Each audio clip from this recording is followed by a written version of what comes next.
How about after you finish running? So that changes things a little bit. You want to recover. Remember we talked about one of the roles of protein was it helps replenish and rebuild that muscle. So when you are finished running, you want to try to get something that has a little bit more protein as well as that carbohydrate. So you could replenish those energy stores, but you also want to start that muscle regenerating itself. Also want to add, you want to try to eat something within 30 minutes of what the activity that you just did. That is when your body is the absolute most efficient at utilizing all those calories. If you can do that, you're just going to feel optimal. You're going to be charged, replenished, regenerated, and ready for your next run. So, does anybody have any questions about carbohydrates, fats, or proteins? Maybe how to put together some things? What's a good meal? What's a bad meal? What's going to work for you? Right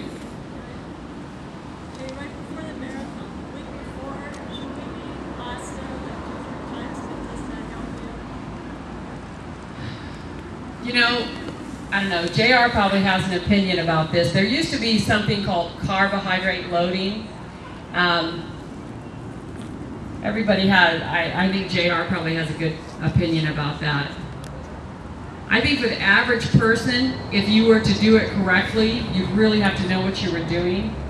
I think if you just basically eat very, very healthy and make sure that your carbohydrates, as your activity level increases, you do want to increase the amount of carbohydrates that you're taking in because you've got your energy resources, you're getting a little bit more depleted, so you've got more demands. But as far as the carbohydrate loading up goes, I think too many people would take that to the extremes. So like I said, if you had someone like JR to coach you along and tell you exactly how that would work for you, then that would be great. But I think for the average person, it's, I think if you just keep a really good nutritional balance, I think it's going to work out well. Did you have something you wanted to say about that? I can say it. Agree. Huh? Let me borrow your mic real quick.